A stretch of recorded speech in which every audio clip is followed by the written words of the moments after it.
She gave him a mop and a marriage contract. She had no idea she was handing both to a man the Pentagon once called a ghost. Victoria Hale had built her empire on control, every variable calculated, every risk mapped. When her father's will dropped a 7-day marriage deadline in her lap like a grenade, she did what she always did. She found the most efficient solution available, the janitor on the 14th floor. Quiet, forgettable, safe. Daniel Brooks took the contract, folded it once, and slid it into his jacket pocket without reading the fine print. That should have told her everything. If this story has you hooked already, hit that like button and drop a comment with the city you're watching from. I want to see exactly how far this story travels. Now settle in. This one's going to take a while. The will was read on a Tuesday morning, which Victoria would later think was appropriate. Tuesdays were the ugliest day of the week.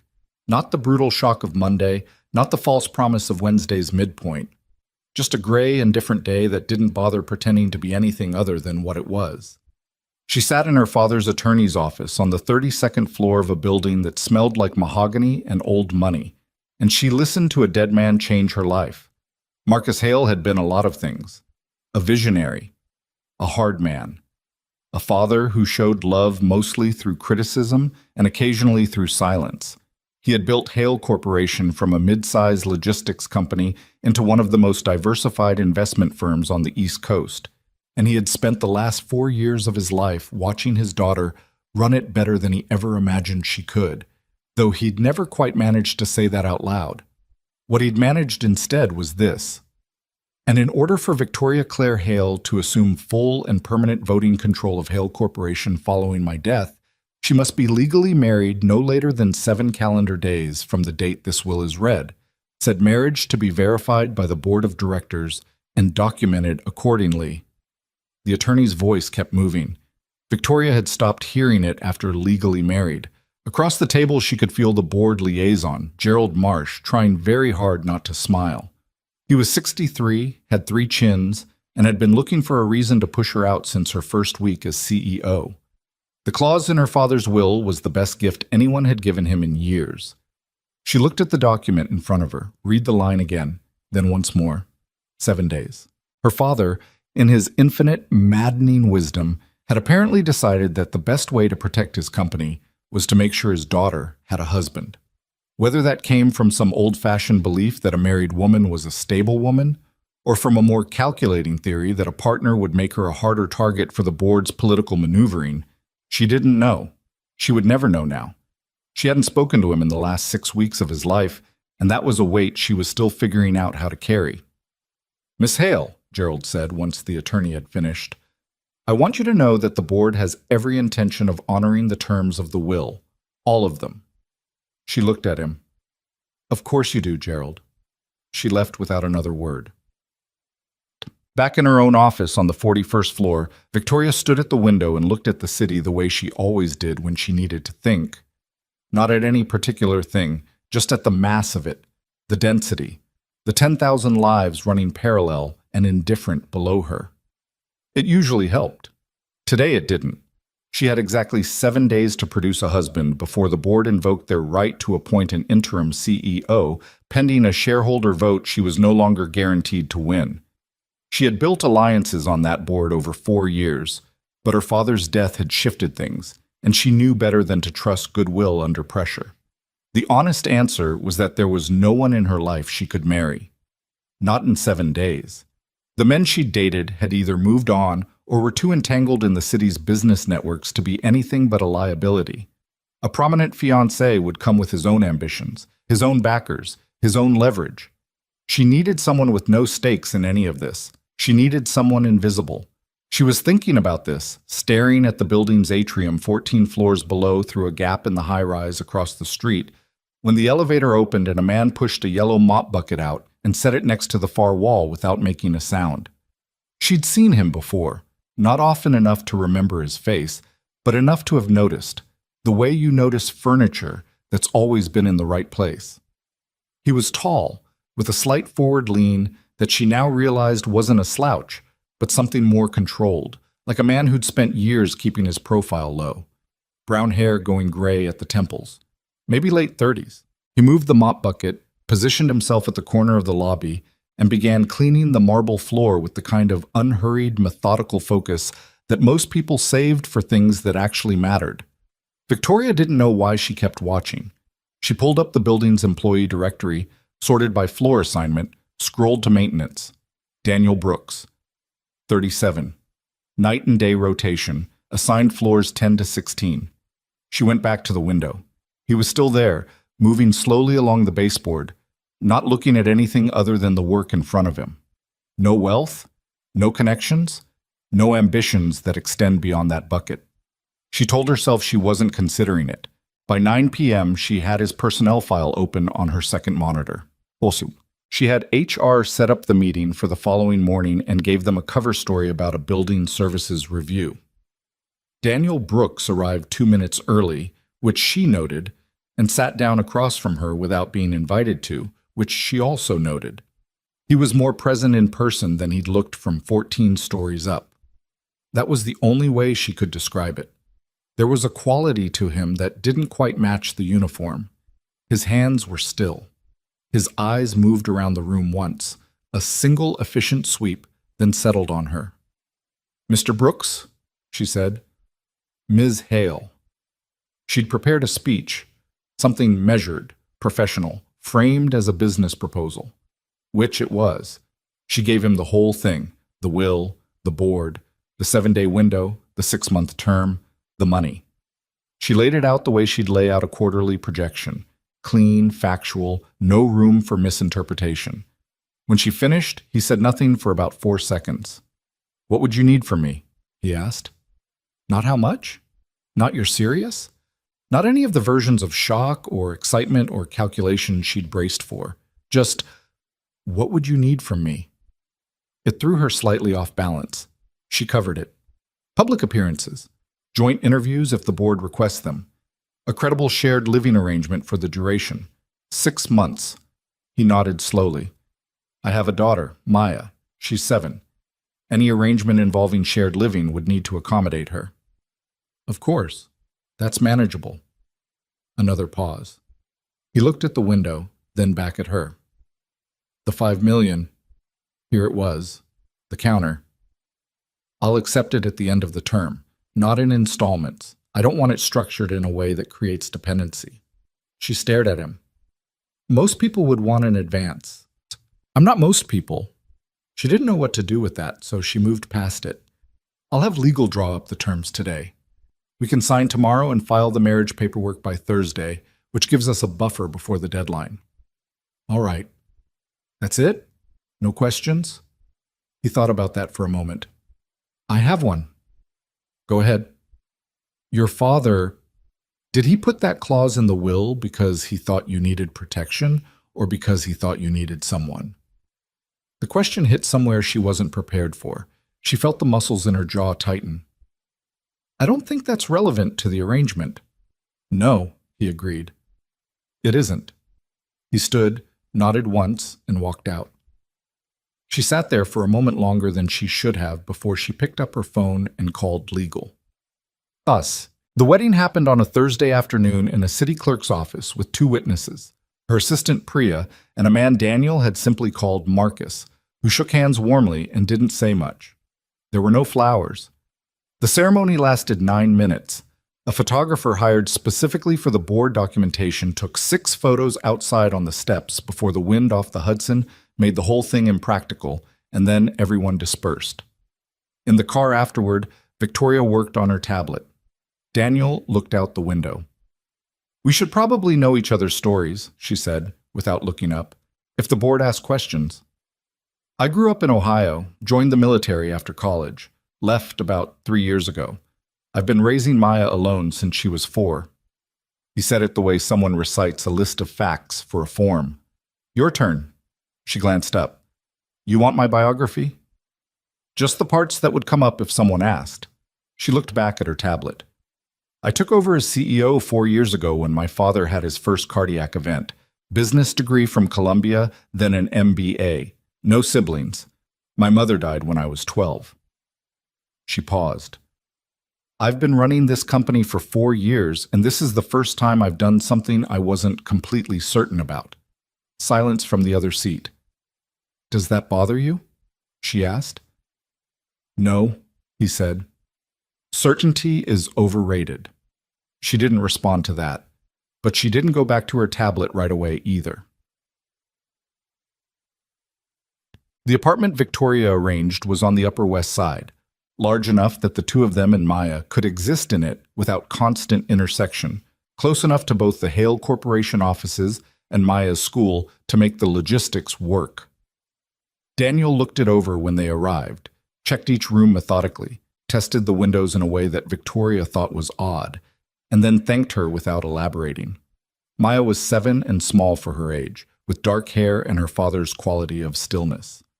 She looked at Victoria once, carefully, the way children look at things they're deciding about, and said, "Do you have a dog?" "No," Victoria said. "We don't either," Maya said. "Dad says maybe someday." She considered Victoria for another moment. "You're very tall." "I am," Victoria agreed. Maya nodded, apparently satisfied, and went to find her room. Victoria looked at Daniel. He was watching his daughter with an expression she didn't know how to classify, something that lived between pride and grief, the way people look at things they're both grateful for and afraid of losing. "She's resilient," he said, more to himself than to her. "She seems like it." He turned back to her. "She knows this is temporary. I explained it as best I could. How much does a 7-year-old understand about business arrangements?" "More than you'd think." A faint trace of something crossed his face, not quite a smile. "She told me I was doing it because I needed the money for her piano lessons." Victoria almost laughed. She surprised herself. "Is that true?" "No, she doesn't take piano." "Then why?" He didn't answer right away. She would come to understand that this was a pattern with him, not evasion, but a genuine pause to make sure his words were accurate before he used them. "Because I looked at you in that office," he said, "and you were the most controlled, competent person I've ever seen, and you were scared. And I've never been good at walking away from that." Victoria didn't know what to do with that either. It seemed to be becoming a habit with him. "Get some rest," she said. "There's a board briefing tomorrow afternoon. They'll want to meet you." He nodded. "I'll be ready at..." Gerald Marsh spent approximately 40 minutes with Daniel the following afternoon, asking questions with the careful indirection of a man who wanted information without appearing to want it. He asked about Daniel's background, his time in the military. Oh, which branch? Army? His plans going forward, his thoughts on Hale Corporation's future. Daniel answered everything politely, briefly, and without offering anything that wasn't asked for directly. Victoria, sitting beside him, noticed that Gerald never quite managed to get a foothold.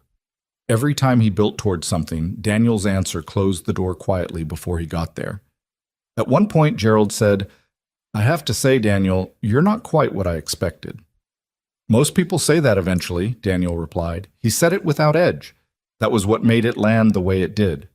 Afterward, in the elevator, Victoria said, "You've done that before."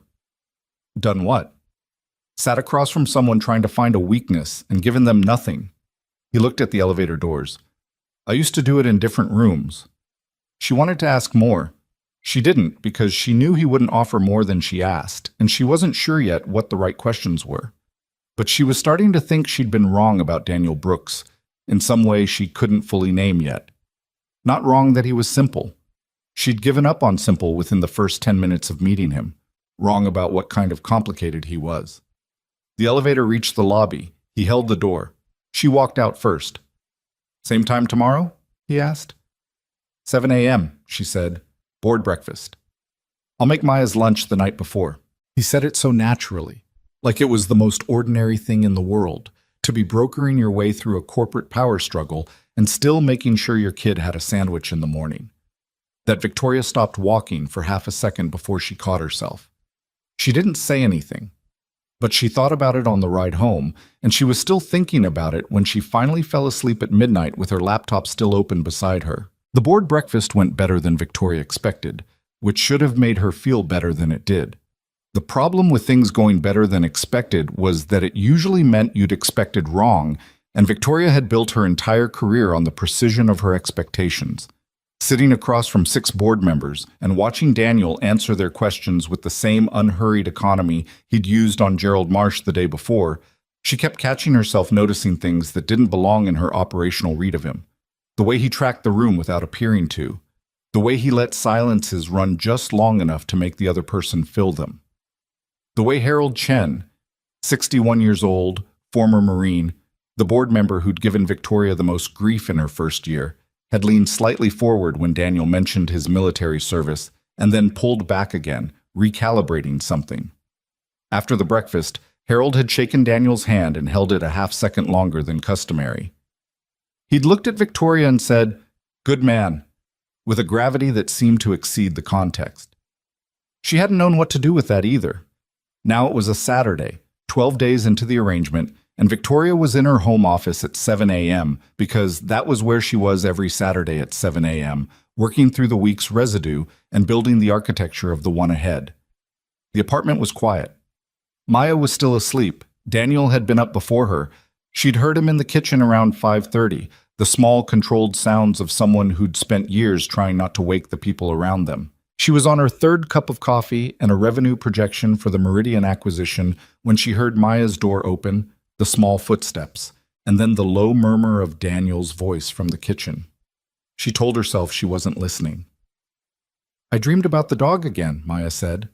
"The same one?" "The brown one. He was in the park." "What was he doing?"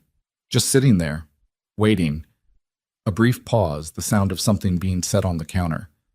"Dogs are good at waiting," Daniel said. "Are you good at waiting?" Another pause, longer. "I used to be." Victoria stared at her projection spreadsheet and did not process a single number for the next 30 seconds. She'd known, going into this, that the domestic dimension of the arrangement would be the most complicated to navigate, not legally or professionally, but personally, in the small daily ways that accumulated into something heavier than any individual moment. She hadn't anticipated that the most disorienting part would be watching a man parent his daughter with such quiet, consistent attention that it made something in her chest pull in a direction she couldn't quite name. She closed the spreadsheet, opened it again, decided she needed more coffee. When she walked into the kitchen, Maya was at the counter eating toast and Daniel was washing the pan he'd used for eggs. He glanced back when she came in, nodded, went back to the pan. "There's coffee," he said. "I made enough." "Thank you." She poured a cup. Maya was watching her with the same evaluating look she'd given her on the first day. "Dad made eggs," Maya said.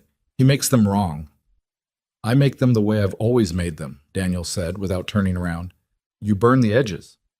"The edges are the best part." Maya looked at Victoria with an expression of deep, 7-year-old exasperation. "He always says that." "What's the right way?" Victoria asked. Maya considered this seriously. "Softer. Mom used to make them softer." She said it simply, no drama in it, the way children state things that would devastate an adult. "But Dad tried once, and they were runny, and I didn't like that either, so now we just have the burned ones." Daniel had gone still for just a moment, his hands in the soapy water. Then he resumed, smooth and unhurried. "I could show you," Victoria said, before she'd decided to say it. Both of them looked at her. She felt mildly ridiculous. "Soft scrambled. It's not complicated." Maya looked at her father. He looked at Maya. Something passed between them. That specific parental-child frequency that excluded everyone else in the room. "Okay," Maya said. Victoria made soft scrambled eggs for the first time in probably 3 years, standing in a kitchen that wasn't hers, for a 7-year-old she'd known for less than 2 weeks. Daniel leaned against the opposite counter and watched with his arms crossed, and an expression that was carefully neutral but not entirely succeeding. Maya took one bite, chewed, looked at the plate. "These are good. Thank you. You can make them on Saturdays if you want." "Maya," Daniel said. "I'm just saying she can." Victoria looked down at her coffee so neither of them would see that she was almost smiling. The first public appearance outside of board meetings was a charity luncheon at the Meridian Hotel, the kind of event where the city's business and social circles collapsed into each other and everyone pretended not to be networking while doing nothing but. Victoria had been attending this particular luncheon for years. She'd always gone alone, or with Priya as a logistical buffer, and she'd always worked the room with a precision that her colleagues either admired or found slightly unnerving. She'd warned Daniel it would be tedious. He'd said he'd managed worse. The room was already crowded when they arrived. That specific New York fundraiser energy. Too loud, too warm, suits that cost more than most people's monthly rent, and a charity auction in the back corner that everyone would bid on competitively for reasons that had nothing to do with charity. Victoria scanned the room in the first 10 seconds and identified the 3 conversations she needed to have and the 2 people she needed to avoid. Daniel stood beside her and did the same thing, and she noticed it happening in real time. The same sweep she'd seen in her office the first day, but larger, more deliberate. He wasn't looking at the people the way she was, cataloging social utility. He was reading the room for something else entirely, and she didn't know what. "Who's the man in the gray suit near the east exit?" he asked quietly. She glanced. "Howard Finch. He's on the acquisitions committee for Brentwell Capital. Why?" "He's been watching us since we walked in, not the way people watch a new couple." She looked again. Howard Finch was indeed watching them, but she'd attributed it to normal curiosity about her sudden marriage. "You think he's a problem?" "I think he's deciding something." Daniel shifted slightly, putting himself a half step more in front of her in a way that was barely perceptible to anyone watching. "Does Coleman have connections to Brentwell?" Victoria felt something tighten in her chest. Richard Coleman, her most persistent board antagonist, the man who'd been loudest in questioning her leadership since her father's health had declined, did have connections to Brentwell. Old ones. She'd always treated them as dormant. "Why?" "Because Finch just made eye contact with someone across the room who then looked at us. He didn't point. He didn't even fully turn his head. Table 9. Dark jacket." She found the table. Found the man. Felt her stomach drop slightly because she recognized him. A junior attorney from a firm she knew Coleman used for certain sensitive matters. "You're very good at reading rooms," she said. "I had good teachers." He picked up 2 glasses of water from a passing tray, handed her one. "You should go talk to Harold Chen. He just came in. He's been on your side, but he's nervous about something. It's been in the way he phrases things for the last week. Settle that before you need his vote." She stared at him. "How long have you been tracking Harold Chen's phrasing?" "Since the breakfast." He looked at her, and there was something in it that wasn't quite apology and wasn't quite explanation. Old habit. She took her water glass and went to find Harold Chen, and she was halfway across the room before she fully processed what had just happened. That a man she'd hired to be a placeholder in a legal document had just mapped a potential threat vector in her boardroom politics from across a crowded hotel ballroom in under 60 seconds, without appearing to try. Harold was standing near the windows with a drink. He wasn't really drinking. He looked relieved to see her, which confirmed what Daniel had said before she'd even gotten to him. "Harold." "Victoria." He leaned in slightly. "I've been meaning to call. There are some rumblings I want you to know about." "Coleman?" He nodded once, tightly. "He's been talking to 2 of the newer members, framing your marriage as a PR move, not a genuine one, trying to build a case that you've technically met the will's requirements without its spirit." He shook his head. "I think it's thin, legally, but he's working on it." "Good to know," she said, keeping her voice level. "I appreciate the heads up." "Your husband." Harold glanced across the room to where Daniel was standing, now in conversation with a man Victoria didn't immediately recognize. A tall, older man in a dark suit who carried himself like someone used to having space made for him. "Who did he serve with?" The question caught her sideways. SEAL teams." "I don't know the specifics." Harold was quiet for a moment, still watching Daniel. "The man he's talking to right now is General Philip Morse, retired. Ran Joint Special Operations Command for 6 years. He paused. "He doesn't talk to civilians at these things, ever. In 12 years of attending this event, I've never seen him initiate a conversation with someone outside the military community." Victoria looked across the room. Daniel and General Morse were talking quietly, and the general's posture had changed.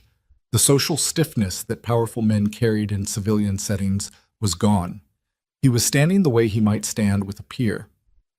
"Huh," Victoria said, which was not a word she used often.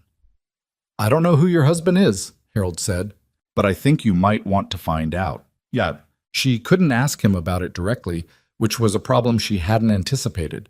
They had structured the arrangement carefully, professional, boundaried, each operating in their respective domain. And somewhere in that structuring, she'd created a situation where asking her husband of 2 weeks, "Who exactly were you?" before this felt like a boundary violation she wasn't sure she had the right to cross. So instead, she watched. She started noticing things she'd registered before but hadn't properly examined. Daniel read the news in multiple languages.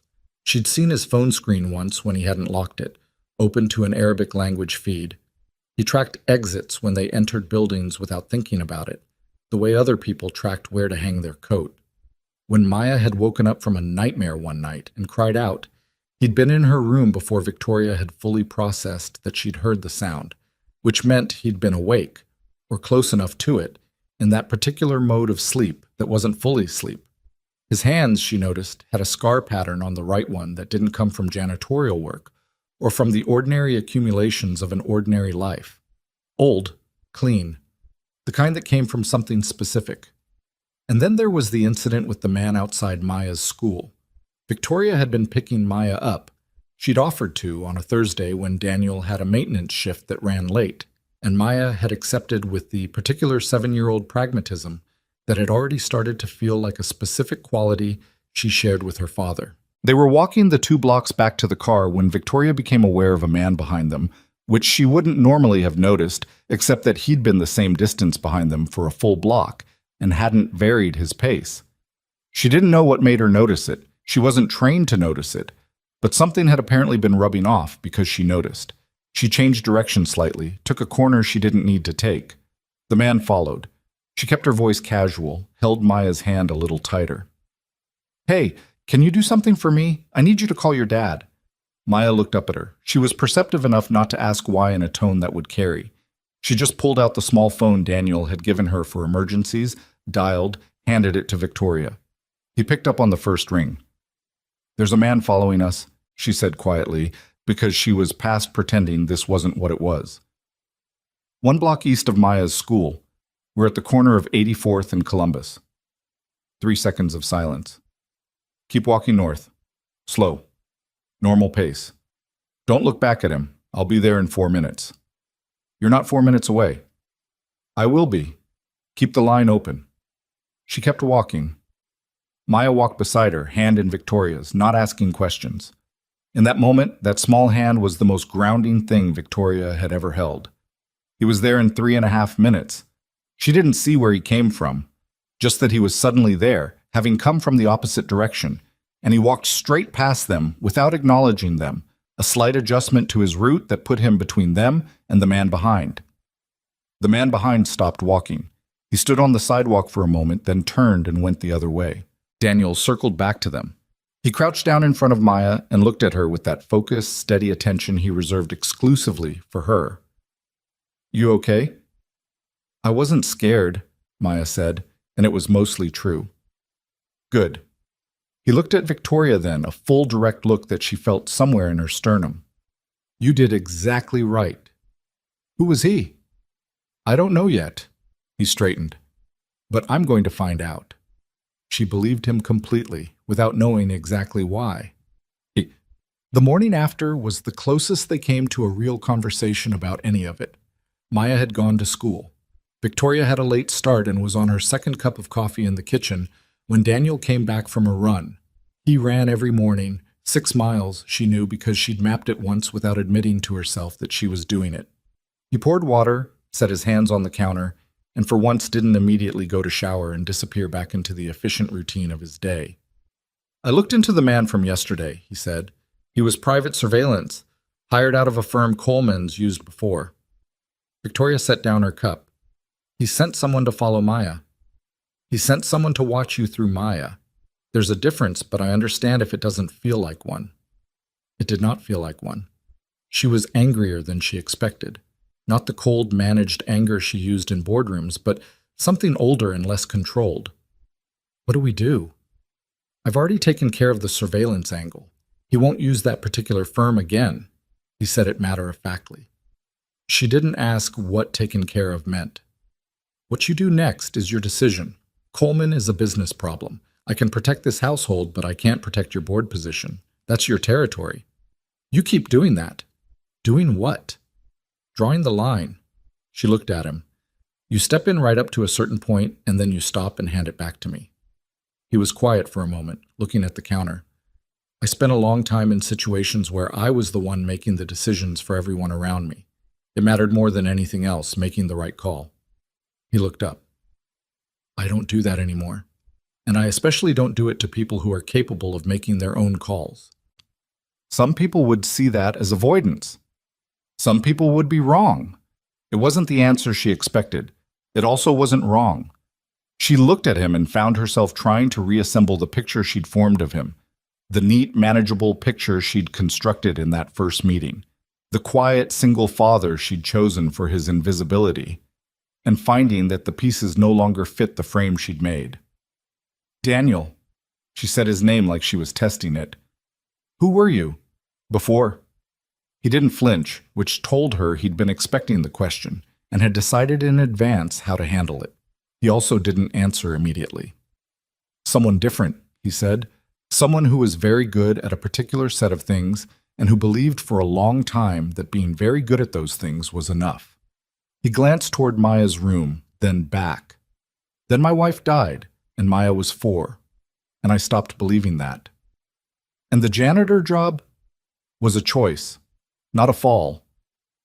There was something firm in it, not defensive, a distinction he'd clearly had to make more than once. I wanted to be in a place where I could see her school from the window of whatever floor I was cleaning that day. That was the whole logic. He almost smiled, barely. It's not complicated.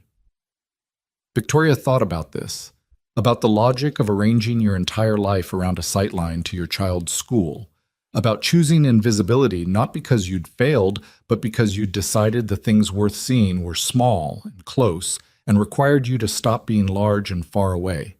She thought about her own father, who'd built something enormous from a distance and left behind a will that read like an apology. I think, she said carefully, that I may have made a lot of assumptions about who you were that I need to revise. He looked at her with the directness that still caught her off guard sometimes. I noticed. Does that bother you? Not anymore. He picked up his water glass. For what it's worth, I made some about you too. Like what? That you were just like him. He said it simply, without cruelty. Your father. That you'd built the same walls and were managing from behind them. She felt the words land somewhere specific. And now? He considered. I think you built the same walls and you're starting to notice they're not load-bearing. She didn't say anything for a moment. Outside, the city made its ordinary sounds. Traffic, a horn, the distant mechanical complaint of a garbage truck making its rounds. That's a strange thing to say to someone you married 2 weeks ago in a clerk's office, she said. Most of the things about this situation are strange. Fair point. He rinsed his glass, set it in the rack. I'm going to shower. You have the Wentworth call at 9. You left the brief on the kitchen table last night. I moved it to your desk so Maya wouldn't spill juice on it. She blinked. You knew about the Wentworth call? You say the names of things out loud when you're stressed and working at the kitchen table. Wentworth. Meridian Acquisition. Coleman. A slight pause at the doorway. I don't retain it on purpose, but I retain most things. He walked out of the kitchen. Victoria stood there for a moment. Then she went to find her brief, which was exactly where he said it would be, and sat down at her desk and tried very hard to put her attention on a call that now felt considerably less important than the question of what exactly was happening in the architecture of her own life. The charity gala announcement came 10 days later. It was one of the year's significant civic events, black tie, 800 guests, a cause that every major corporate player in the city attached themselves to for the optics of it. Victoria had committed to attending months before any of this had started, and her attendance with Daniel would be the most public and scrutinized appearance of their arrangement so far. She mentioned it over dinner, actual dinner, which had quietly become a nightly occurrence. The 3 of them at the kitchen table with whatever Daniel or occasionally she had made, Maya carrying the conversation most of the time because she was 7 and had opinions about everything. Victoria had started to suspect that she waited all day to say them. There's a gala on the 14th, Victoria said. It'll be filmed. A lot of press. I know, Daniel said. I saw the calendar. You have access to my calendar? He looked at her. Priya added me after the third time I didn't know where you were. Maya looked between them with the focused interest of a child watching something she understood better than the adults thought. Is a gala a dance party? Sort of, Victoria said. Fancier. Can I come? No, said Daniel. Can I have a dog while you're gone? Also no. Maya considered this. Okay. She went back to her pasta, unoffended.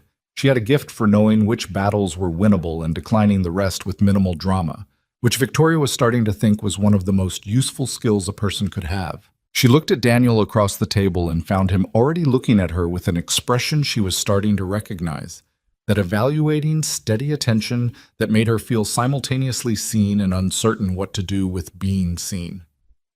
I'll need to wear something other than the uniform, he said. I'll have someone from the office handle it. That's not necessary. Daniel, it's a black tie event. I own a suit. A pause. More than one, actually. She looked at him. He looked back. She thought, not for the first time and with increasing frequency, that the story she'd told herself about Daniel Brooks was full of gaps she'd filled in with her own assumptions, and that the actual content of those gaps was turning out to be considerably more interesting than anything she'd invented. Fine, she said. Fine, he agreed. Maya looked up from her pasta. I still think I should get a dog. Neither of them disagreed with her, which was perhaps its own kind of answer. The suit was charcoal gray, well cut, and clearly not something a man bought off a rack. Victoria noticed it the moment Daniel came out of his room on the evening of the 14th, and she noticed it with the particular sharpness of someone whose assumptions keep getting quietly corrected. She said nothing, because there was nothing useful to say. She'd been wrong about the suit the way she'd been wrong about everything else, and at this point the pattern was established enough that she should have stopped being surprised by it. Maya was on the couch in her pajamas, theoretically watching television, actually watching them. She had the focused attention of someone conducting research. You look like the guys in Maya's cartoon, Maya said to Daniel. The serious ones. Thank you, he said. It wasn't a compliment. I know. He straightened his jacket, looked at Victoria. Ready? She was in a black dress that she'd bought 18 months ago and worn twice, heels that she would regret around the third hour of the evening, and a composure she'd been building since 6 a.m. when she'd woken up already thinking about Coleman and Brentwell and the particular kind of pressure that was accumulating around this gala the way weather accumulated before a bad front. The event mattered. The optics mattered. She knew, because Priya had called twice and texted 4 times since noon, that a reporter from the Post's business section was attending and had already submitted questions to Hale Corporation's PR contact that were pointed in the specific direction of Victoria's marriage and what it said about her judgment. Ready, she said. Maya watched them walk to the door with her chin on the armrest of the couch. Bring me something. It's a charity event, Daniel said. There's nothing to bring. Then bring me the experience of knowing you went. Victoria laughed before she could stop herself. A real one, not managed, not appropriate. And then they were out the door and in the elevator, and she was still carrying the tail of it when the lobby doors opened onto the street. Daniel glanced at her sideways. She does that on purpose. I know, Victoria said. It's working. The gala was held in the Grand Meridian Ballroom, 17 floors up, with the city spread through 3 walls of glass like a painting of itself. 800 people in black tie produced a specific kind of noise. Not loud exactly, but dense, layered, the accumulated pressure of a lot of important people being important in close proximity. Victoria knew how to move through it. She'd been doing it for years. She took a glass of something sparkling from a tray, positioned herself at the edge of the room's first social constellation, and began the careful work of being present without being cornered. Daniel stayed close but not attached. That was the right word for it. He occupied the same orbit without requiring her attention, which freed her to give her attention where it needed to go. She'd worked events with executive partners before, both professional and personal, and the social management of those situations was its own skill set that most people handled badly. Too clingy, or too absent, or too eager to insert themselves into conversations that weren't theirs. Daniel did none of those things. He drifted naturally, spoke when spoken to, and from what she could observe across the room, managed to be engaging without being memorable, which she was beginning to understand was a very specific and cultivated skill. She was 40 minutes in, mid-conversation with a real estate developer named Patterson, who was useful for exactly one thing she needed and tedious about everything else, when she felt Daniel appear at her elbow. He didn't interrupt. He waited for a natural pause, then said, "I'm sorry to cut in, Victoria. There's someone I'd like you to meet," with exactly the right tone, the tone of a man who had a genuine reason and wasn't going to apologize at length for having it. She excused herself from Patterson, who looked mildly relieved. Daniel leaned slightly toward her as they moved through the crowd. "Coleman just arrived. He came with two men I don't recognize, but one of them has been at every event connected to Brentwell Capital in the last 6 months. I checked the guest list against publicly available event photos on the way over." She looked at him. "You checked the guest list against event photos in the car?" "I had 40 minutes and a phone." She didn't have a response for this that wouldn't sound like a compliment she wasn't prepared to give, so she looked across the room and found Coleman. He was near the bar, already working a group of people with the ease of a man who'd been playing this particular game for 30 years. He hadn't seen her yet, or was pretending he hadn't. With Coleman, the distinction wasn't always clear. "What's the play?" Daniel asked quietly. "There isn't one yet. I need to know what he brought those men here for before I can make one." "Then we wait and watch." "I hate waiting." "I know." There was something almost dry in it. "But you're better at it than you think." She let that sit. They separated again into the natural drift of the room, and she worked her way through 3 more conversations.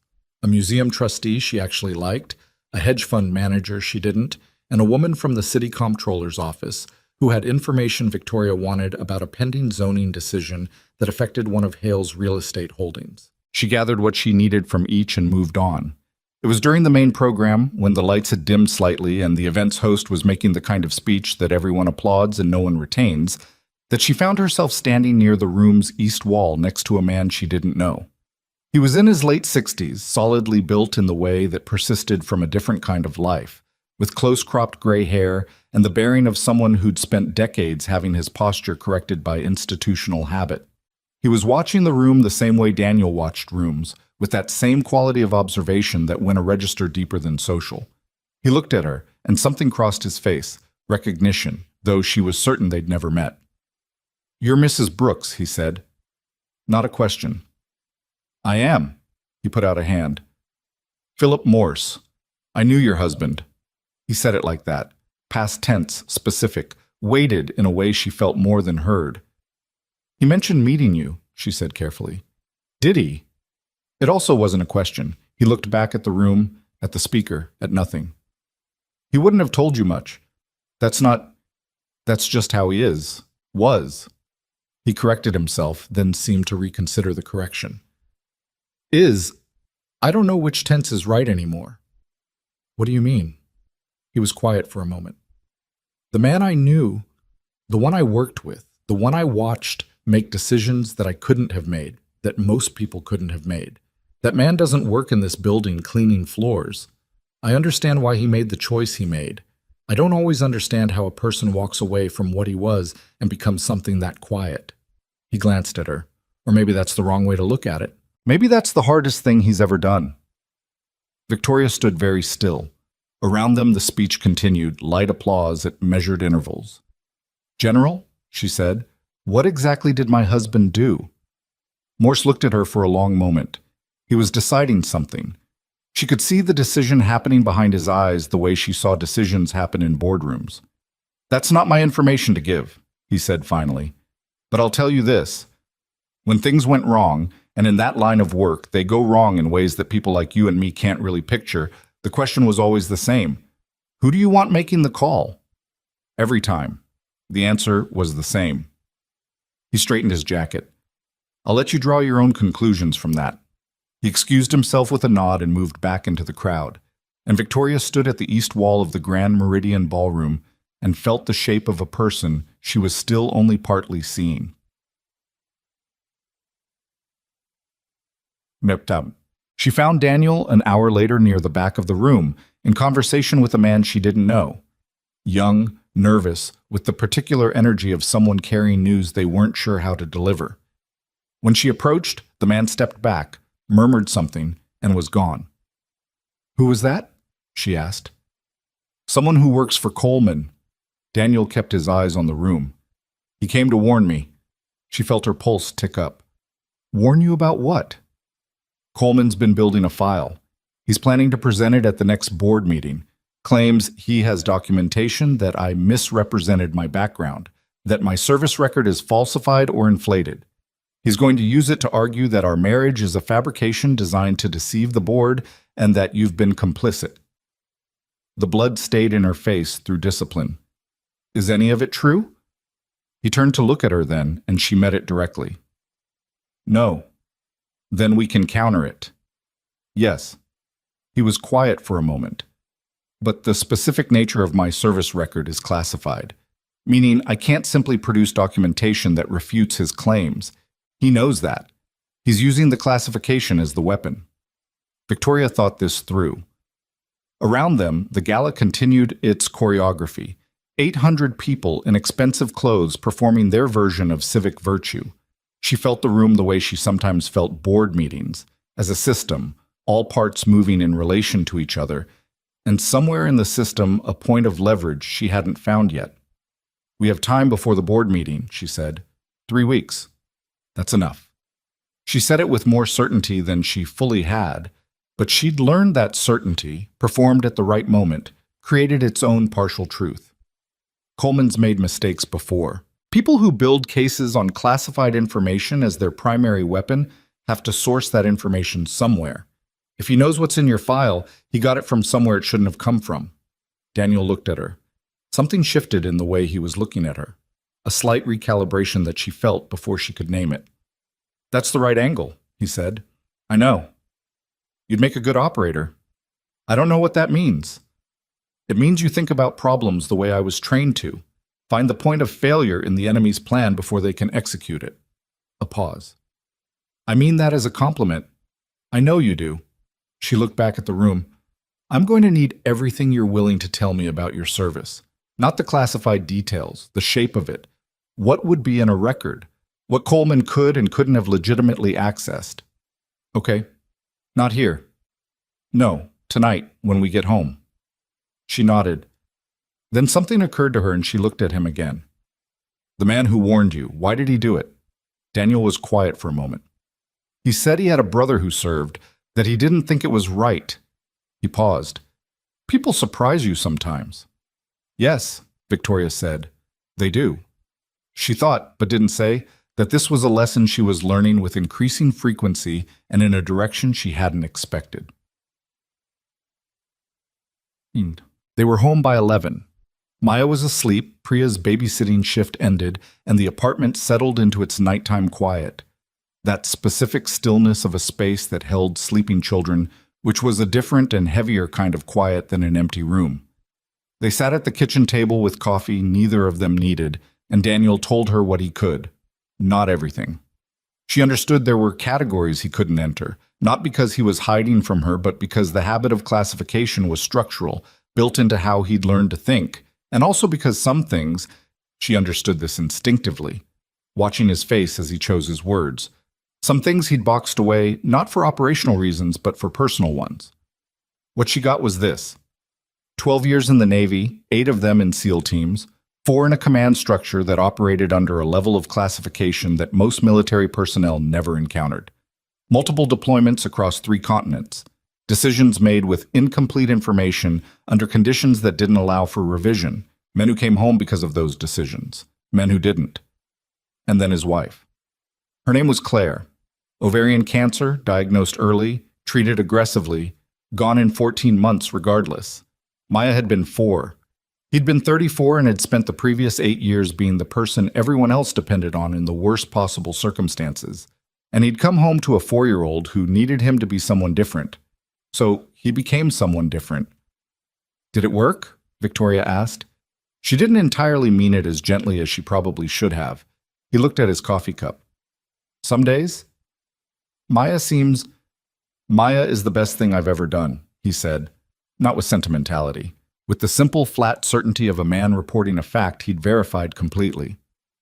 Everything else I was, everything I was trained to be, all of it, I'd give it up twice if that's what it took. Victoria sat with that. Outside the window, the city hummed its perpetual frequency, 12 million lives stacked up in the dark. Coleman could have accessed the shape of your record without the classified details, she said, because she'd been working the problem through the conversation. A general description of service dates, rank, unit designations, enough to see the outline even if the substance is sealed. Yes. Who would have that? Someone with mid-level defense intelligence access or a relationship with someone who has it. He looked at her. That's a short list. And if Coleman is on it or adjacent to it, that's its own problem for him. That kind of access for personal use in a corporate dispute is illegal, he said. Yes. She looked at him. He was looking back at her with the same expression General Morse had worn, the evaluating look of someone watching a person do something correctly. We need a lawyer who does federal work, she said. Your firm does federal work. I need someone Coleman can't predict I'm going to, someone outside the usual network. She was already thinking through names. I have a contact from law school who went DOJ for a decade before going private. She knows what defense intelligence access looks like on paper, and what it means when it shows up somewhere it shouldn't. Make the call tomorrow. I will. She looked at her coffee. Daniel? Yeah. Why didn't you tell me any of this before? He was quiet long enough that she thought he might not answer. Then, because you hired me to be a signature on a document, and because when people know what I used to be, they start looking at me differently. He turned the coffee cup in his hands. They either think I'm more than I am now, which isn't fair to either of us, or they think it explains something about me that they'd already decided, which is worse. He paused. You'd already decided I was simple. I didn't see the point in correcting you before you were ready to be corrected. She should have been irritated by that. She wasn't, entirely, because she knew he was right. I'm sorry, she said. Don't be. You weren't cruel about it. You were just assuming. Efficient, he said, with the closest thing to a real smile she'd seen from him. You were being efficient. It's not your worst quality. What is? He considered. You apologize with the same tone you use in board meetings. It lands differently than you intend. She opened her mouth and then closed it. That's a very specific criticism. You asked. I did. She looked at him. What's not my worst quality? He thought about it without rushing. You adapt. Most people don't, not really. They think they do, but when the situation genuinely changes, they reach for what they already know. You actually look at the new thing. He met her eyes. You've been looking at me differently for 2 weeks, and you haven't decided what it means yet, which is unusual for someone who decides things for a living. It's a good quality. Victoria found that she didn't have anything to say to that, which was itself unusual for someone who talked for a living. She stood up, took her cup to the sink. Get some sleep. I'm going to call Adrian in the morning. Your law school contact? Yes. She turned off the kitchen light, stopped in the doorway. Daniel, what General Morse said to me tonight. What did he say? She thought about it, about the tense problem, is, and the question of who you wanted making the call. He said you were the answer to a question. Daniel looked at her from across the dark kitchen. Outside, the city made its sounds. He exaggerates, he said. I don't think he does. She went to bed. She lay in the dark and listened to the apartment settle around her, to the small sounds of a household, the particular intimacy of 3 people sharing space, learning each other's rhythms without meaning to. She thought about her father's will and what he might have actually meant by it, and whether he'd known something about her she hadn't known about herself. She thought, too long, about a man who'd chosen to make himself invisible because the things worth seeing were small and close, and who'd turned out to be the least invisible person she'd ever met. The file arrived at her office 4 days later. Not Coleman's file, hers. Adrienne Park had been a year ahead of her at Columbia, had clerked for a federal judge, had spent 9 years at the DOJ in a division that handled cases involving defense contractors and government information misuse, and was now running a boutique firm on the 44th floor of a building in Midtown with 6 attorneys and a reputation for taking cases that required understanding the specific grammar of classified federal information. When Victoria had called, Adrienne had listened without interrupting and then said, "Send me what you have. Give me 72 hours." 72 hours apparently was enough. Victoria read the file in her office with the door closed and Priya holding all calls. What Adrienne had found, through a combination of legitimate discovery techniques and her own former DOJ relationships, the exact nature of which Victoria didn't ask about, was a chain of access events connected to Daniel's service file that didn't match any normal pattern of administrative or oversight review. Someone had pulled a summary-level flag on Daniel Brooks's record twice in the past 3 months. The access events were traced to a database query originating through a security clearance held by a defense consulting firm that had, buried in its client list, the name of an investment group that shared 2 board members with Brentwell Capital.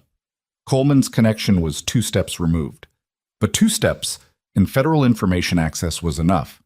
Adrienne's note at the bottom of the file said, "This is not a clean line, but it's a real one. If you want to pull it, I know the right people. But pull it, and Coleman will know you have it. Think carefully about timing." Victoria read that last line 3 times. Timing. She'd always been good at timing. She set the file in her desk drawer, locked it, and called Daniel. "It's there," she said when he answered. "Not clean, but real." A pause on the line. "How far does it reach?" "Far enough?" Another pause. "Victoria." "Yes." "Be careful with it."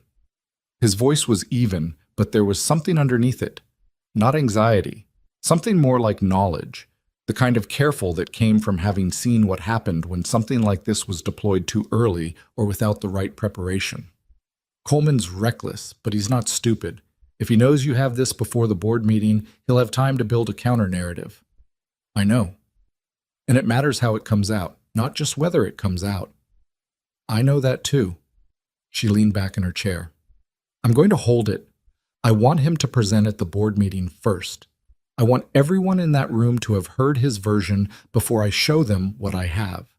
The contrast will be decisive," he said. "Yes." She could hear something in the silence that followed. Not relief, something more considered than relief. "You trust me with this," he said. It wasn't entirely a question. "Yes," she said. Simply, without qualifications, because she'd examined that answer carefully enough over the past weeks that she knew it was accurate. "I do." He didn't respond immediately. When he did, his voice was slightly different. Not softer exactly, but less defended. "Okay, then we wait." "We wait," she agreed. She hung up. She sat in her office and looked at the city through the floor-to-ceiling window and thought about the fact that she'd said, "I trust you" to someone without immediately calculating the risk of having said it, and that this was new, and that she wasn't sure yet what to do about its being new. The gala's aftermath played out in the press within a week. Whoever Coleman had briefed, and she was fairly certain she knew which Post reporter he'd used, ran a piece that was carefully worded but unmistakably pointed. Questions about the authenticity of Victoria Hale's hastily arranged marriage. Suggestions that her husband's background was difficult to verify. The particular poison of implication dressed up as journalism. She read it at the kitchen table on a Thursday morning. Maya was eating the soft, scrambled eggs that had become, without formal declaration, a standing Saturday and now also Thursday tradition.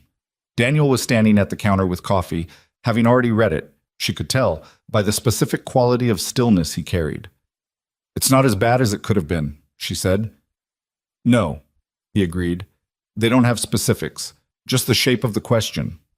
That's enough for Coleman's purposes. Maya looked up from her plate.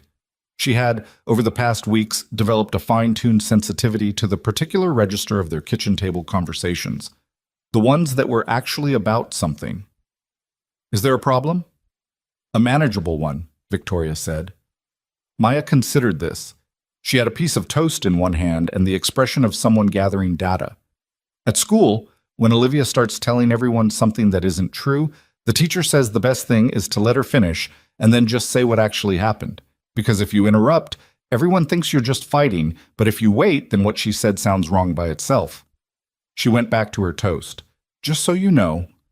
Victoria looked at Daniel. He was looking at Maya with that expression she'd catalogued weeks ago, the one that lived between pride and grief. She's right, Victoria said. She usually is, he said. It's exhausting. Maya ignored this entirely, which was, Victoria had come to understand, a form of approval. The morning moved on. Priya called with the confirmed date of the board meeting. 3 weeks out, now 11 days out, now next Thursday. The city outside the windows went about its indifferent, perpetual business.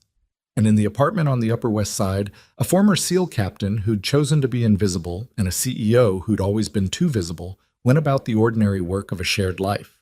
Coffee, a child's breakfast, the morning's accumulated problems, the specific complicated texture of two people who'd started as a transaction and had arrived, without planning it, somewhere considerably harder to name.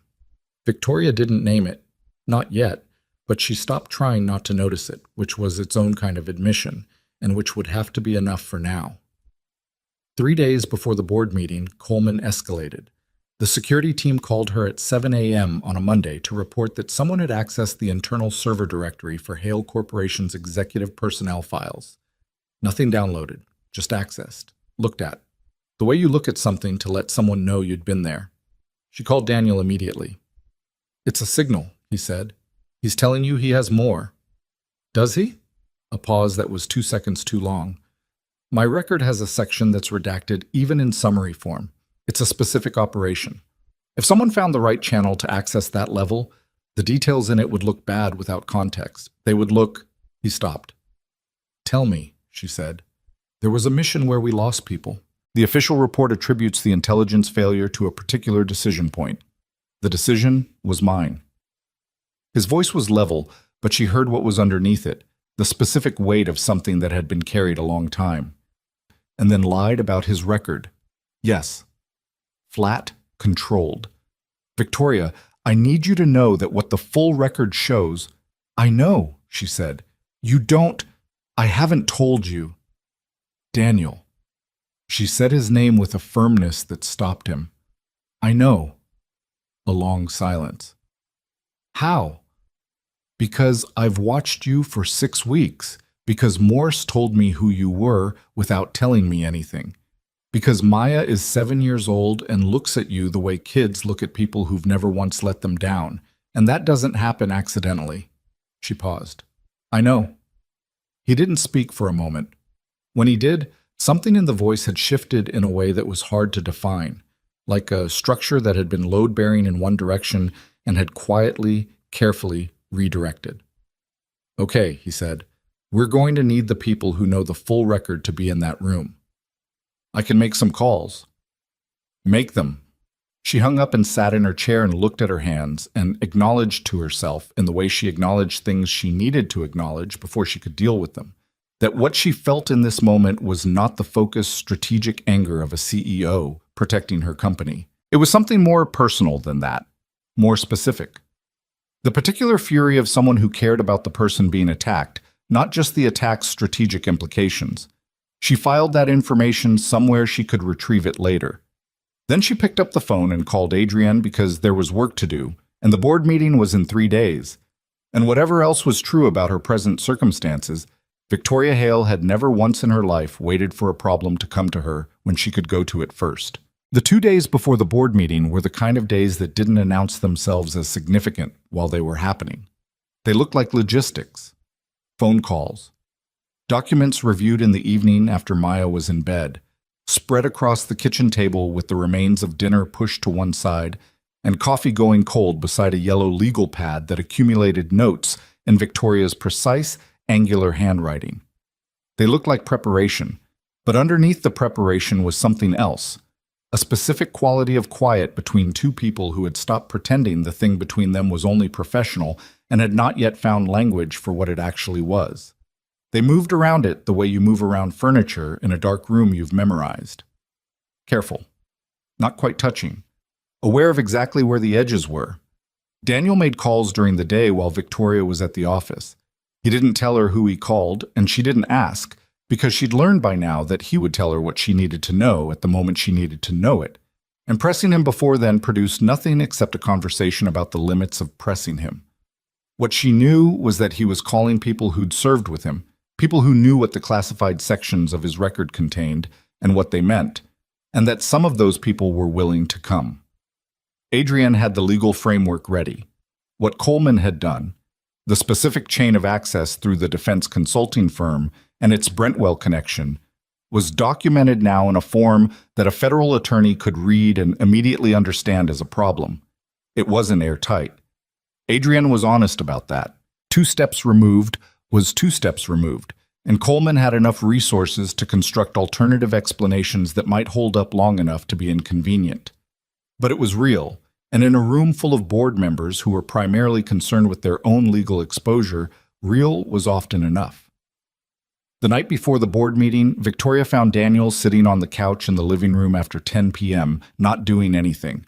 No phone, no book, just sitting in the partial dark with the city through the windows behind him, which she'd come to recognize as his version of working something through. She sat down at the other end of the couch, which had also become, without formal agreement, an acceptable thing to do. "Are you ready for tomorrow?" she asked. "Yes." "You don't sound entirely sure." He looked at the middle distance. "The mission, the one in the redacted summary." He paused. "I've given testimony about it twice. Internal review. I know how to explain it. The facts support the decisions I made." Another pause. "That doesn't mean it's easy to sit in a room and have someone use the worst day of my career to make a point about something completely unrelated." Victoria said nothing for a moment.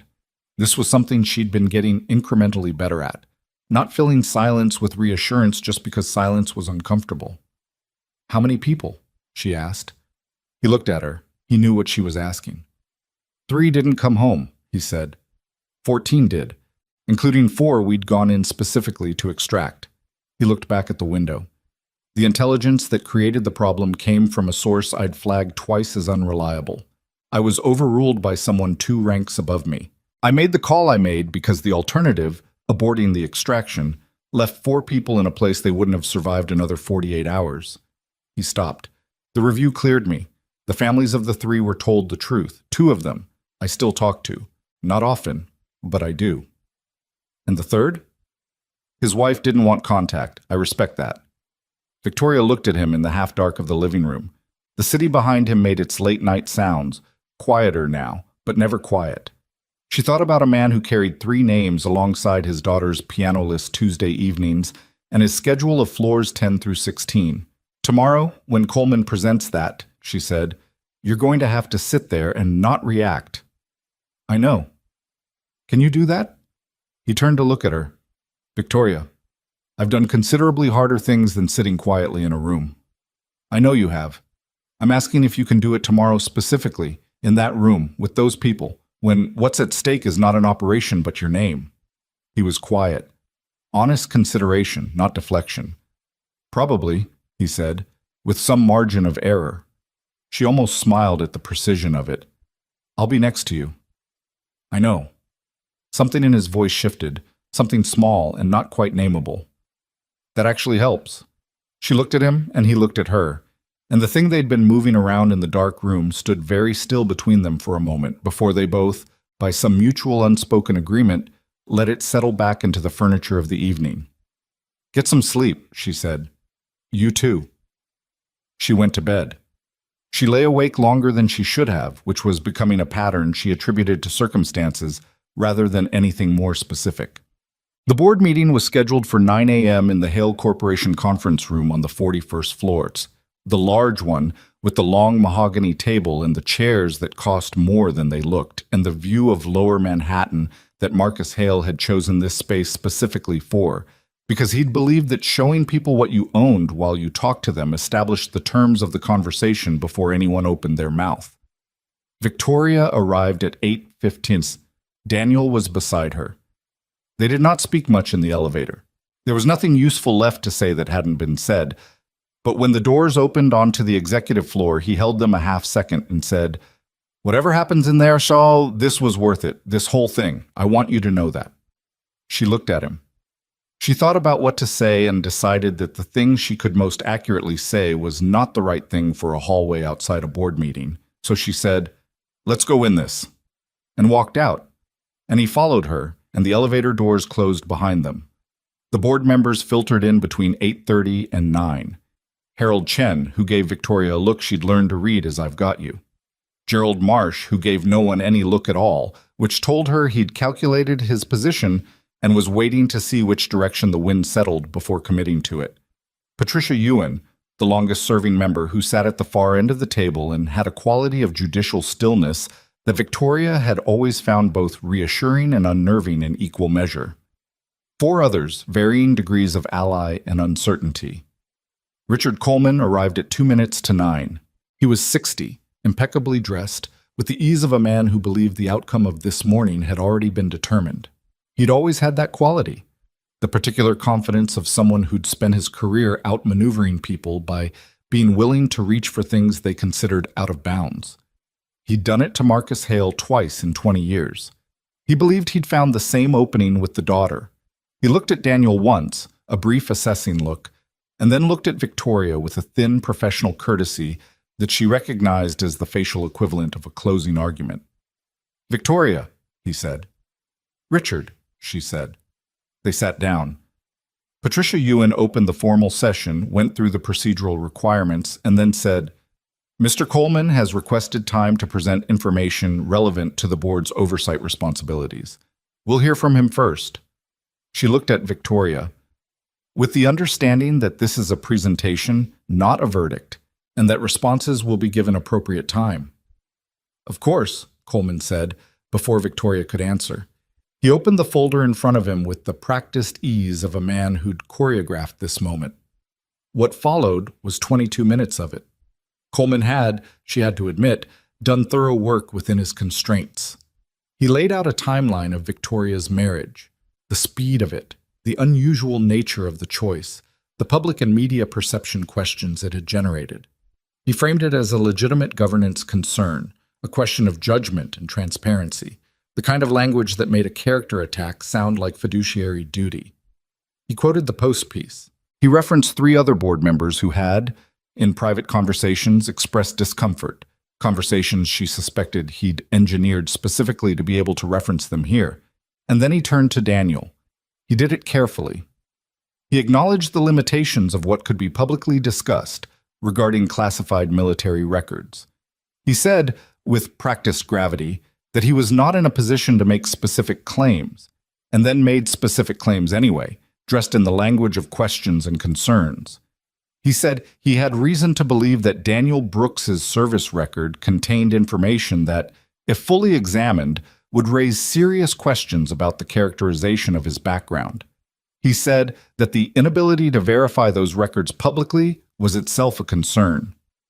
He said, very carefully, that in his review of publicly available and appropriately sourced material, he had identified a military operation in which the strategic decisions made by the officer in command had resulted in the deaths of 3 personnel under his command, and that this individual was now representing himself as— Here he paused, with the theatrical precision of a man who knew exactly what pauses cost and what they bought. A decorated and exemplary officer whose judgment could be trusted in the executive context of one of New York's major companies. He said finally that he believed the board had an obligation to pursue the full picture before proceeding. He closed his folder. The room was quiet for a moment. Victoria did not look at Daniel. She had made a specific decision about this in advance, that looking at him in this moment would read, to everyone in the room, as checking on him, which would imply he needed checking on, which would play into Coleman's framing. She kept her eyes on Patricia Ewan. Daniel, beside her, was completely still. The stillness was absolute in the way that she'd learned to recognize as something other than calm. Not the stillness of a man who felt nothing, but the stillness of a man who'd trained himself to hold everything in one place until the moment to put it somewhere arrived. She counted to 3 inside her head. Then the door opened. She had not known exactly when they would arrive. Daniel had coordinated it with the timing she'd given him for the meeting, but the specifics of how it would unfold were his to manage, and she'd trusted him to manage them. Three men walked in, then a fourth, then General Philip Morse, in civilian clothes but carrying himself in a way that had nothing civilian about it.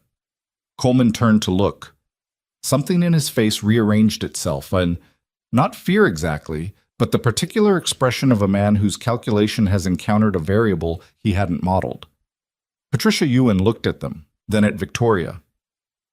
"With your permission," Victoria said, "I'd like to introduce several individuals whose direct knowledge is relevant to what's been presented this morning." Patricia looked at Coleman. He said nothing. She looked back at Victoria. "Proceed." What happened in the next 40 minutes was not dramatic in the way that dramatizations of such moments tend to be. It was mostly documents and statements and the specific, unglamorous work of corrective fact. The men Daniel had called, two former teammates, now in civilian careers, and an officer who had been present during the operation Coleman had referenced, presented what they knew in the direct, unornamented manner of people who'd spent careers communicating under conditions where imprecision could get someone killed. They described what had happened, the context Coleman had deliberately omitted, the intelligence failure that had originated 2 levels above Daniel's command, the decision Daniel had made and what it had prevented, the official review board's findings, the commendation, classified but documented, that had followed.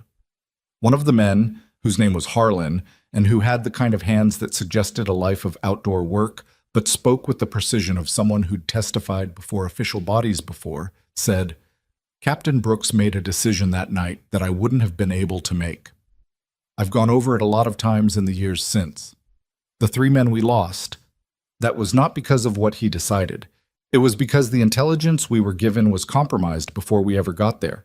What he did was prevent it from being 17. The room was very quiet. General Morse spoke last. He didn't use military language or formal structure. He sat in the chair that had been offered to him, leaned forward slightly, and addressed the board with the directness of someone who had grown tired of indirection sometime in the last decade and wasn't going back. "I'm going to tell you what I know about this man," he said. "Not what's in any document. What I know from having worked alongside him and then watched him walk away from a career that most people in my world would have given anything to have." He paused. "Daniel Brooks was the most careful decision-maker I encountered in 30 years of service. Careful in the way that costs something.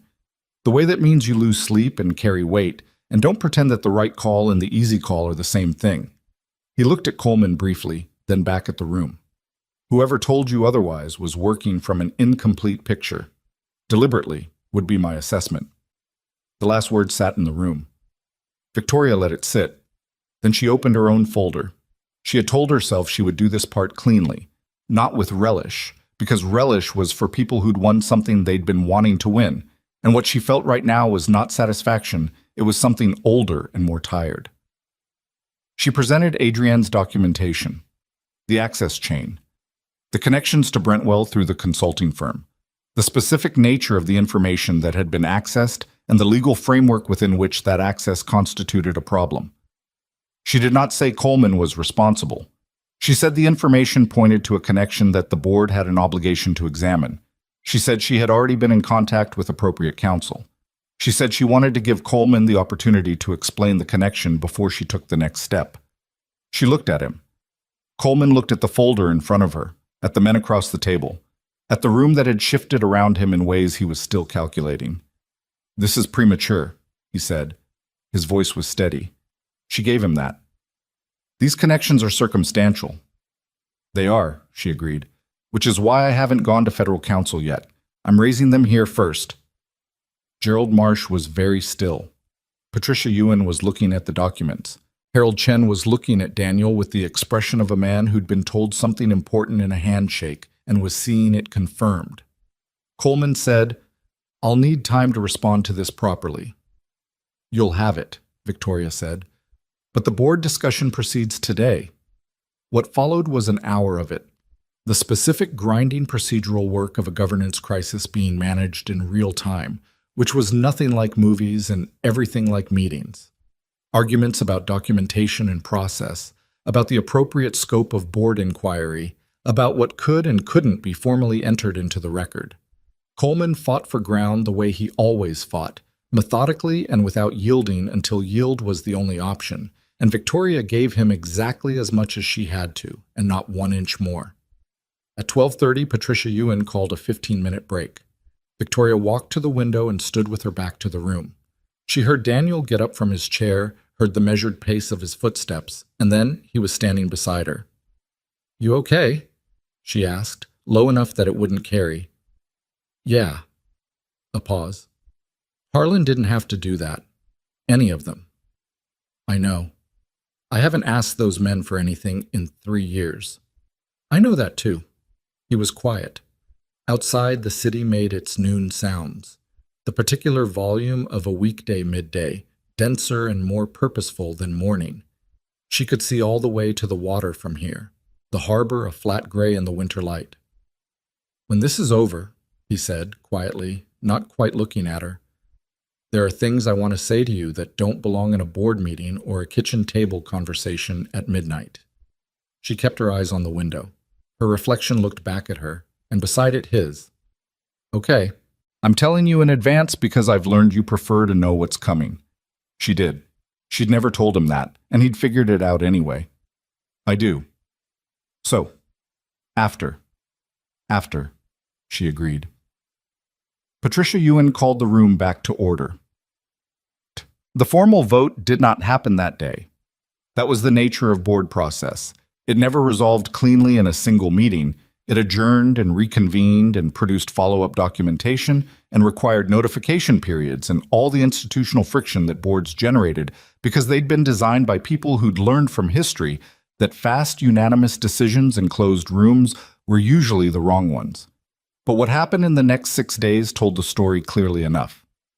Coleman's external counsel contacted Adrienne on day 2 and requested a meeting to discuss the access chain documentation, which was the legal equivalent of asking to see the hand before deciding whether to fold. Adrienne, who had been waiting for this, went to the meeting and came back with an offer.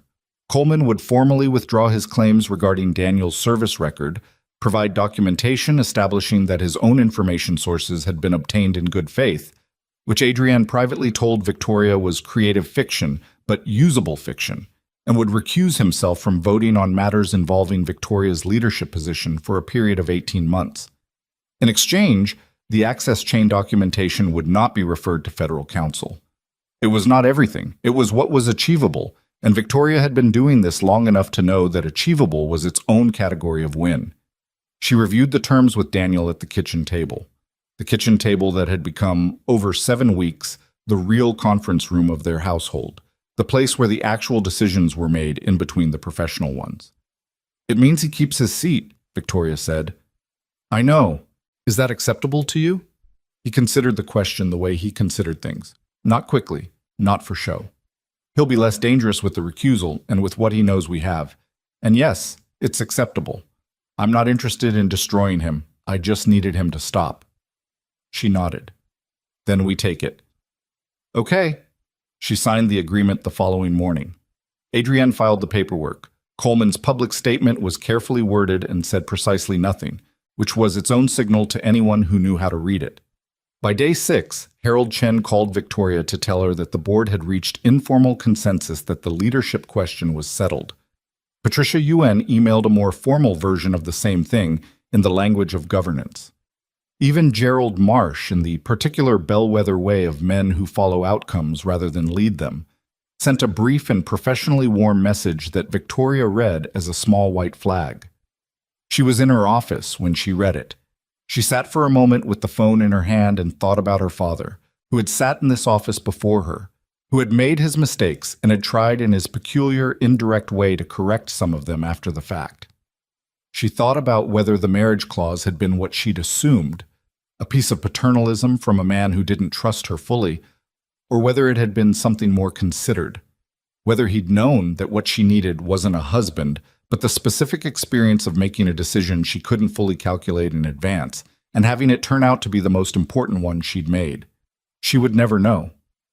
The dead were reliable that way. She called Priya in.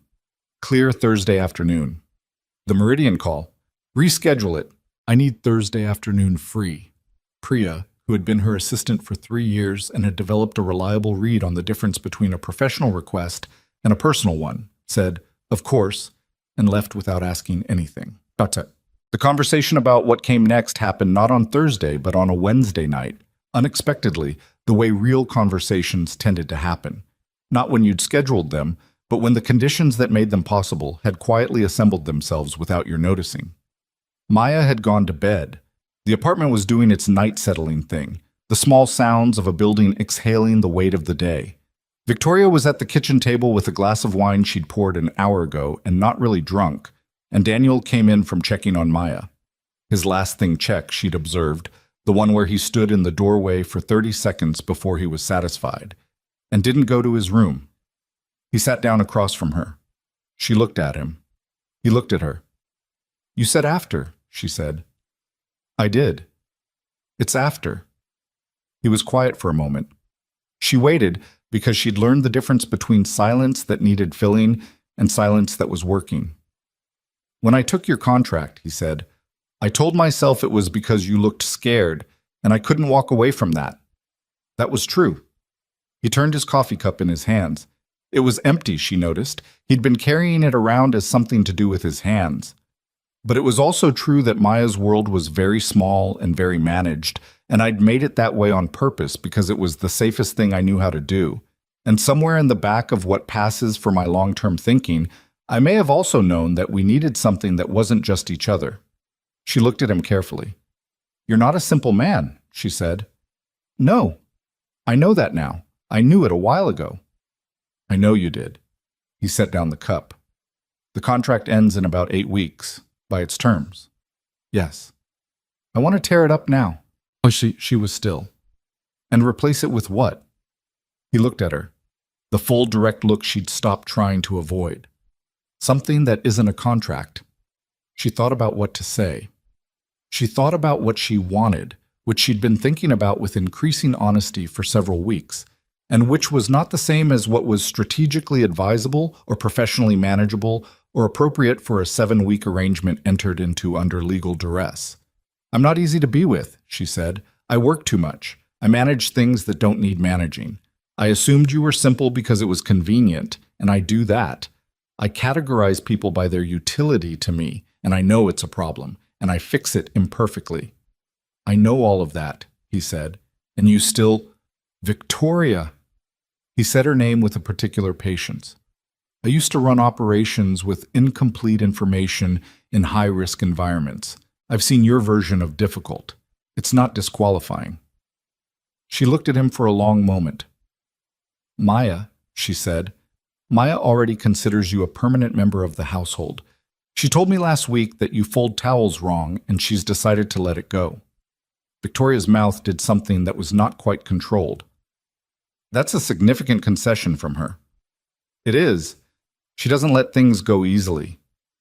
"She gets that from you." "Probably." The trace of a real smile now, the one she'd started to watch for.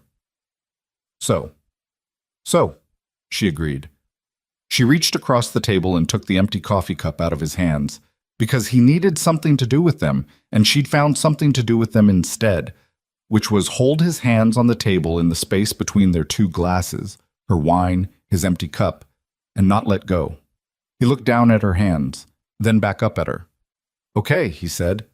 Quiet, simple, in the specific register of a man saying the most uncomplicated version of a very complicated thing.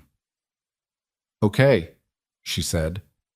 Outside the windows, the city made its nighttime sounds, lower now, the late-hour frequency that meant most people were where they were going to be. In Maya's room, a 7-year-old slept without knowing that the careful, provisional shape of her life had just shifted in a direction that was less provisional. The contract was still in Victoria's desk drawer, exactly where it had been. She didn't tear it up that night. She left it where it was, because what replaced it wasn't another document. It was a Wednesday night in a kitchen, 2 people deciding without a deadline that what they'd built by accident was something they wanted to build on purpose. That was enough. It was, Victoria thought, more than enough. It was, in fact, the first decision she'd made in a long time that she was completely certain about from the moment she made it, with no calculation required at all. 8 weeks passed, the way the end of things tends to pass, faster than you expect and slower than you're ready for, in the specific way time moves when you've stopped trying to manage it and started just living inside it. Victoria noticed this without quite naming it. She was not, by nature or practice, someone who paid attention to the texture of ordinary time. Her relationship with days had always been architectural. They were structures to be built, load-bearing elements of quarters and projections and strategic timelines. But somewhere in the weeks following that Wednesday night in the kitchen, something had shifted in the way she inhabited her own hours. She still worked too much. She still managed things that didn't require managing. She still occasionally caught herself categorizing the people around her by their utility before correcting the habit, the way you catch yourself reaching for a light switch in a room you've rearranged. But she also noticed when Maya's laugh carried from the living room into her office and made it impossible to concentrate in a way she'd stopped fighting. She noticed the particular quality of a Sunday morning when no one had anywhere to be. She noticed what it felt like to have someone ask, with genuine and specific interest, how her day had gone. Not as social courtesy, but as actual inquiry, the kind that expected a real answer. Daniel asked like that. It had taken her 3 weeks to stop giving him the professional version. The contract's official end date arrived on a Tuesday. Of course it was a Tuesday. And Victoria acknowledged it the way she acknowledged things she'd already dealt with.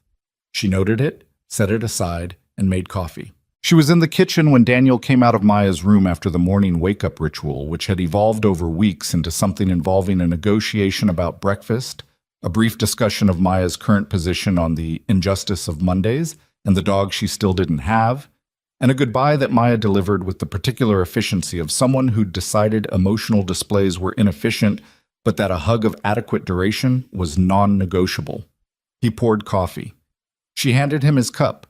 She'd started doing this without noticing, the way you start doing things that make sense, and said, "Today's the date." He looked at her over the rim. "I know. The contract's term is technically over. Yes." He set down the cup. "Do you want to get the document?" "I already threw it away." He looked at her. "Last week," she said. "On Thursday. I was cleaning out the desk and I found it, and I put it in the recycling, and then I second-guessed that because it felt too ordinary, like it deserved something more deliberate. And then I decided that was exactly right, that it should go in the recycling like a piece of paper that no longer meant anything." He was quiet for a moment. "How did that feel?" She thought about it honestly. "Like finishing something I should have finished a month ago." He picked up his coffee. She picked up hers. Through the window, the city was doing its morning thing, the building up of sound and movement that meant another day starting its machinery. Neither of them said anything for a moment, but it was the kind of silence that didn't need filling, the kind that had a shape to it. "I want to do something this weekend," he said. "Just the three of us. Not related to anything. What did you have in mind?" "Maya wants to go to the botanical garden. She has a project about plants." A pause. "I know you have the Fairfield meeting rescheduled for—" "I'll move it." He looked at her. She looked back. "Okay," he said. "Daniel?" "Yeah. I know the thing on Wednesday was—" She stopped, started again. "I'm not good at this.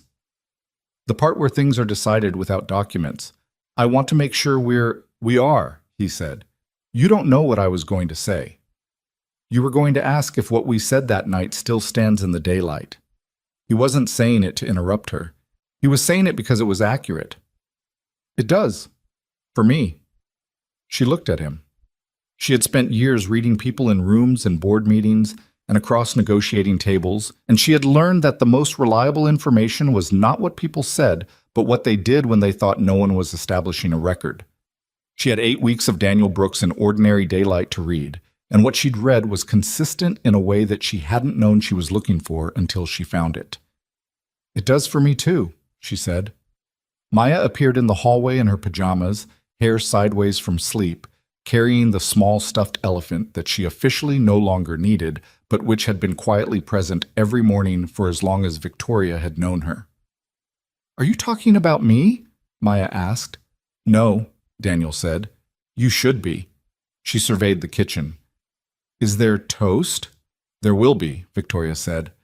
Maya sat at the counter with the authority of someone who'd decided the household operated for her convenience. The botanical garden has carnivorous plants, she said. I looked it up. They eat bugs. Fascinating, Daniel said. I want to see one eat something. That's not how... I know. I just want to see if it will. She looked between them with the particular focused attention she deployed when she was measuring something. Are you two going to be weird today, or normal? Daniel looked at Victoria. Victoria looked at Daniel. Normal, Victoria said. Good. Maya accepted the toast that had appeared in front of her. Normal is better. She wasn't wrong. Hint.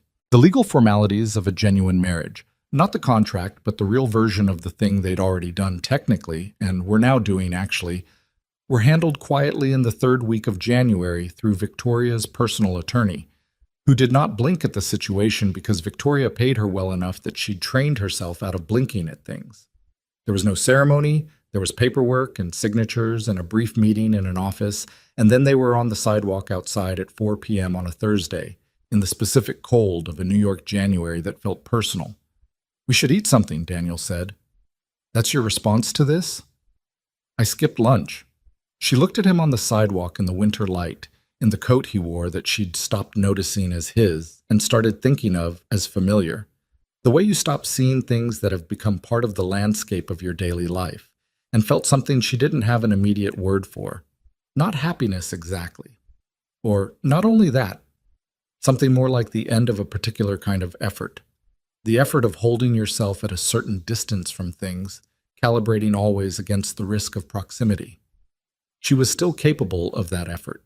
She suspected she always would be, but she was no longer expending it here, in this direction, and the release of that was its own thing, something she'd need time to fully understand.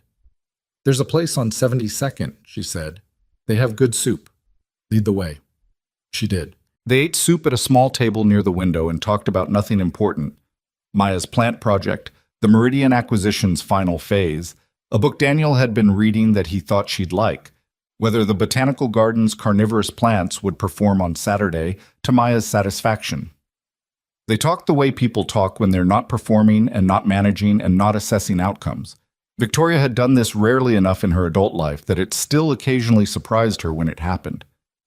My father would have hated all of this, she said at one point. Not with bitterness, just noticing it. All of what? The way it happened, the messiness of it. He liked things clean, controlled outcomes. She turned her spoon in her bowl. He would have respected you, though, eventually, after he'd tested you 3 or 4 times and made you uncomfortable on purpose. I've met men like that. He wasn't cruel about it. He just believed that people who held up under pressure were the only ones worth keeping. She paused. He put that clause in the will because he wanted me to be tested too. Daniel looked at her. Did it work? She thought about it honestly. Yes, not the way he planned. He wanted me to marry someone stable and connected. He got, she gestured vaguely, this. A janitor who threw off your projections. Among other things. She looked at him. You threw off every projection I had. I know. I'm not complaining. I know that too. The trace of a smile that she'd cataloged weeks ago and now watched for the way you watch for certain kinds of light. For what it's worth, you threw off mine as well. What did you expect? A CEO protecting her position. Someone I could be useful to for 6 months and then go back to my regular floors. He considered. I didn't expect someone who made eggs for my daughter and moved the legal brief so it wouldn't get ruined and said, I know when I needed to hear it, and meant it. She looked at him across the small table in the soup place on 72nd Street in the cold of January. I should tell you something, she said. Okay. The day I picked you, from the building directory. She paused. I wasn't watching you because you seemed harmless and manageable. I mean, that's what I told myself, but I watched you for a long time before I pulled up the directory. I don't entirely know why. He held her gaze. I know. You can't know that. I know you well enough to know that you don't do anything without a reason, and that sometimes your reasons are ahead of your explanations. He picked up his water glass. I think you knew something before you knew it. That happens. She sat with that for a moment. Does it happen to you? Once or twice, he said, looking at her steadily over the glass. She looked back. The restaurant did its business around them. Outside, the city moved through the cold, indifferent, and perpetual and full of people making decisions they would spend years understanding. 3 months later, in a conference room that was not the Hale Corporation's but a smaller one in a building downtown, Daniel sat across from a man named Garrett, who ran a nonprofit that had been surviving on thin funding for 2 years despite doing genuine work, a reintegration program for veterans transitioning out of service, with a specific focus on helping them figure out the part that came after the mission. What you did when the structure that had defined you dissolved, how you found the ordinary world and made it livable without the adrenaline architecture of military life holding everything up. Daniel knew something about that. He'd spent 6 weeks building the proposal. Victoria had looked at the financials twice and made suggestions he'd taken seriously, though he'd had to explain to her 3 times that the metric for success was not return on investment in the way she was trained to calculate it. She'd understood that. She'd made the suggestions anyway. He'd built them in anyway, because she was right that a sustainable model was more useful than a noble one that ran out of runway. Garrett was 41, had served 9 years in the Army, and had the particular wariness of someone who'd been promised things by people in rooms before.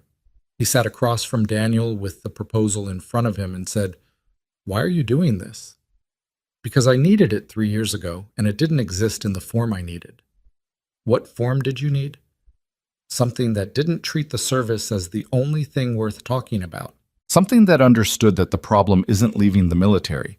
The problem is figuring out who you are when the thing that organized your identity for 10 years is gone, and you've still got a kid who needs breakfast made and a lease to sign and a life to live that doesn't have a mission briefing." He paused. "The heroism framework is real, but it's not enough. Most guys I knew who struggled coming out weren't struggling because they were weak. They were struggling because nobody helped them with the specific thing, how to be a person in ordinary life when ordinary life has been something you were trained to leave behind." Garrett looked at the proposal, then back at Daniel. "The funding structure gives us 3 years of operational runway without dependence on a single source," he said. "Yes, and the advisory structure includes people who've been through the reintegration and people who work in civilian sectors that tend to absorb veterans well. Tech, construction, logistics, security. Not because those are the only options, but because they're the ones with the most actual open doors. You've thought about this?" "For a while." Garrett turned a page. "Your name is going to bring attention." "I know. People are going to want to talk about your service rather than the work." "I know that too." Daniel looked at him steadily. "That's why the name on the door is the program's name, not mine. I'm not interested in being a symbol. I'm interested in the thing actually working." Garrett was quiet for a moment. Then he did something Daniel hadn't been expecting. He picked up a pen and initialed the page in front of him. "Let's do it," he said. They shook hands across the table, not the handshake of men performing an agreement, but the simpler kind. 2 people who'd understood each other in under an hour because they'd lived versions of the same story. Walking out of the building into the March air, Daniel called Victoria. "It's happening," he said. "I know," she said. "Garrett called my office 20 minutes ago. He wanted a reference." He stopped on the sidewalk. "What did you say?" "I told him that you were the most capable person I knew, and the most annoying because you were right about things before I'd finished being wrong about them." A pause. He said that was sufficient. He looked at the street in front of him, traffic, pedestrians, the ordinary machinery of a city afternoon. "Thank you. You'd have gotten it without me." "Maybe. But you made the financial model actually work, and we both know it." A brief silence. "Yes," she said. "We do." He could hear something in it, the particular quality she had when she was pleased with something and was being careful not to show how much. He'd learned that frequency. He suspected he always would. "I'll be home by 6, he said. "Maya has an opinion about dinner." Maya always has an opinion about dinner. "She wants the eggs." "It's Tuesday." "She says the rules about which day are arbitrary." He almost laughed. "She's not wrong." "She knows." A pause that had warmth in it. "Come home, Daniel." He put his phone in his pocket and stood for another moment on the sidewalk, in the specific ordinary light of a March afternoon in a city that had never once cared about his story and would never care, which was fine. The city's indifference was not the same as absence of meaning. The meaning was in the specifics. The name of the program on the door in that building behind him.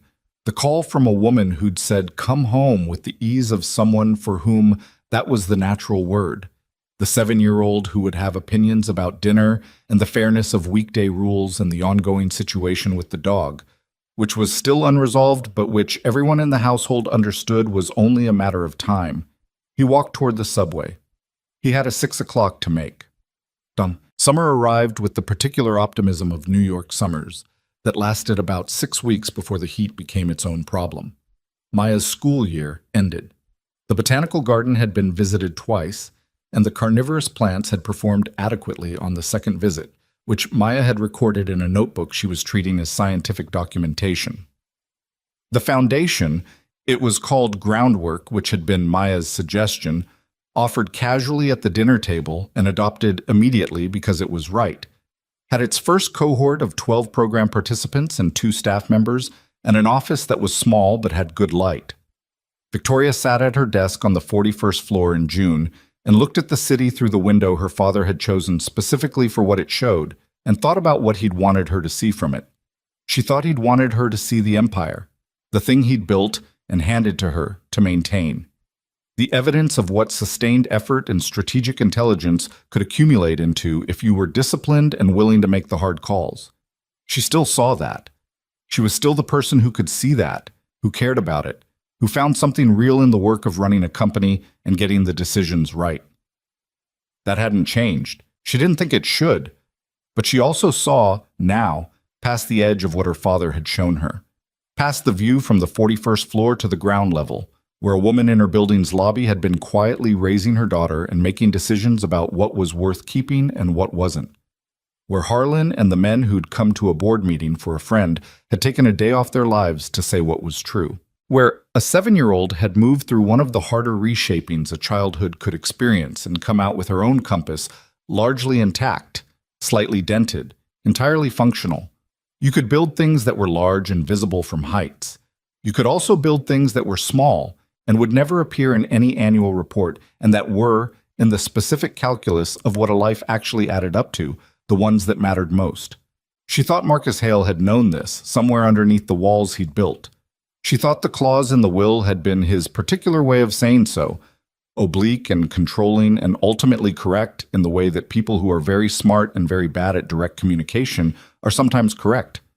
A crooked path to a real destination. She hoped he'd known he got there. She thought, probably, he hadn't. That was the sadness of it. But she'd taken what he'd left her and done something with it he hadn't planned, which seemed like the right thing to do with an inheritance. Priya knocked. "The 2 o'clock is ready." "Give me 5 minutes." Priya withdrew. Victoria turned from the window, straightened the papers on her desk, and picked up her phone. One text from Daniel. "Maya has decided the dog's name will be Captain, in case you were wondering." She looked at this for a moment, then she typed back, "Does she know that's a title, not a name?" 3 seconds. "She says it's both." She put down the phone. She was smiling when she walked into the 2 o'clock, which was not typical for her pre-meeting presentation, but which her team had, over the past months, stopped finding startling. What? The second wedding, if you could call it that, which Maya did and Daniel resisted and Victoria eventually stopped having an opinion about, happened on a Saturday in September, in the garden of a house that Priya's cousin rented in New Jersey, chosen because it had enough space and no associations with anything else, and because the drive out was pleasant in September, and because when Victoria had suggested it, Daniel had said sure in the way he said things that he actually meant, and Maya had said she wanted to bring the new plant she was growing in a pot on the windowsill, and everyone had agreed to this. There were 14 people. Harlan and 2 of Daniel's former teammates who had become, in the intervening months, a loose and irregular presence in the household, the kind who appeared with no warning and stayed for dinner and argued with Daniel about operational decisions that Victoria could only partially follow, and treated Maya with the particular roughhousing respect of men who didn't have their own kids to practice on. General Morse, who came with a woman named Frances, who was his wife of 30 years, and who had the manner of someone who had heard every story already and loved the person who told them anyway.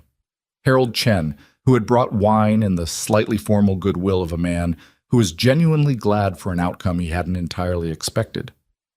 Adrienne Park, who brought her husband and left early because they had a thing, but who had hugged Victoria at the door with the specific warmth of someone who'd been in a foxhole with you and come out the other side.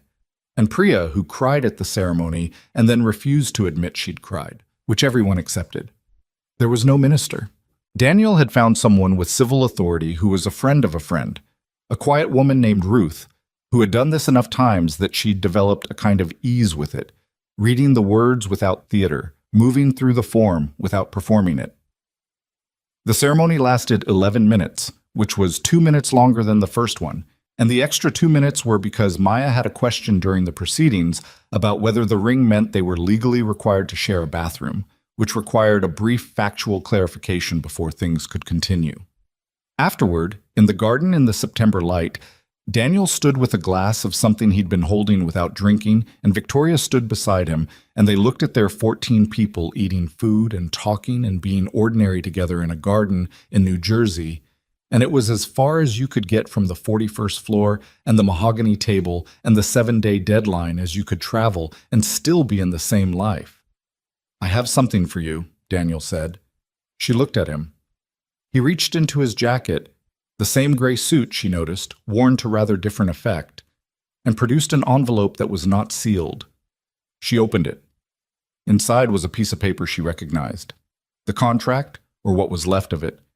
It had been torn into 4 pieces and reassembled loosely in the envelope, 4/4 of the thing they'd started with. She looked at it, then at him. "I found it in the recycling," he said, "on a Thursday in October, before I knew you'd changed your mind about the meaning of it." She looked at the 4 pieces, at the signature lines, her handwriting and his, cut apart by the tear and no longer quite aligned. "Why did you keep it?" He considered the question. "Because I thought, whatever we were going to be, we should know where we started. Not so we'd carry it, just so we'd have it." He paused. "People spend a lot of time trying to forget the imperfect beginning in favor of the clean version. I didn't want to do that." She looked at the torn contract in her hand, at the document that had started as the most calculated decision of her life and had ended as the least. "What do we do with it now?" she asked. "Whatever you want." She folded it once and put it back in the envelope and put the envelope in her bag. She would put it in the drawer of the desk she used at home, where she kept the things that weren't filed anywhere, but that she wasn't willing to not have. It seemed like the right place for the beginning of a thing that had become something else. "Okay," she said. He put his arm around her. She leaned into it, which she'd gotten incrementally better at over 8 months, and which still sometimes surprised her with how uncomplicated it felt.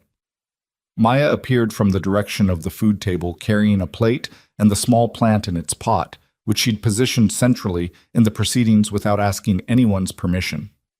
"The plant is doing well," she said. "It has 3 new leaves." "That's impressive," Daniel said. "I know." She looked between them with the evaluating gaze that Victoria had come to understand as her version of affection.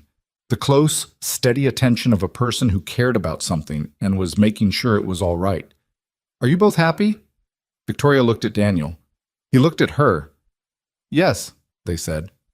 Maya nodded, satisfied. "Good." She went back to the food table, plant in hand, entirely confident in the world she'd assessed and found acceptable. There's a version of this story that ends with the contract and the clean lesson. The CEO, who hired a janitor and discovered something about the limits of what can be managed and measured, the soldier who chose smallness and found that smallness had its own kind of reach. That version is not wrong. Those things happened. Those lessons were real. But the more honest version ends here, in a garden in New Jersey, on an ordinary afternoon in September, with 14 people in a plant with 3 new leaves, and a 7-year-old who asked a direct question and accepted a direct answer. Victoria Hale had spent her adult life building things you could measure from a distance: revenue, market position, board confidence, the accumulated proof of strategic intelligence deployed consistently over time. She was still that person. She remained good at it. She found something genuine in it that she didn't need to pretend she didn't find. But she'd also learned, imperfectly, resistantly, with the specific friction of someone who'd built her identity around not needing to learn it, that the things worth measuring from a distance are not always the things worth living. Daniel Brooks had spent his adult life being certain kinds of capable in situations that required that certainty. He was still that person, too. He would always be. The training didn't leave. The weight didn't entirely lift. He still woke at small sounds and tracked exits and occasionally said things that revealed a way of reading the world that ordinary life hadn't taught him and wouldn't untrain. But he'd chosen this, the ordinary, the small, the floor between his daughter's school and the window of his building, not as a defeat, but as its own kind of mission, the hardest one he'd run, the one that had no extraction plan, no fixed endpoint, no chain of command to absorb the uncertainty, just a life being lived on its own terms, one day at a time, with the people who showed up for it. Neither of them was finished. Neither of them was whole in the way that stories sometimes imply people can become, as though the work of being a person is a problem you solve once and then carry the solution forward.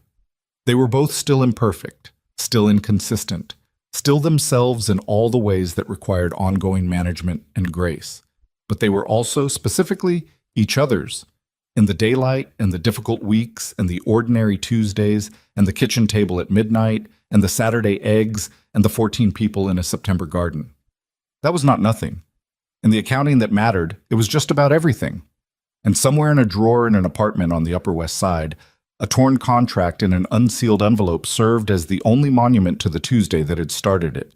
Not a warning, not a conclusion, just a record of where two people had once stood before they understood where they were going. The city outside kept its accounting in other ledgers, indifferent and perpetual. But this particular story had already been written in full, in the slower and more permanent ink of what people choose when they finally stop choosing against themselves.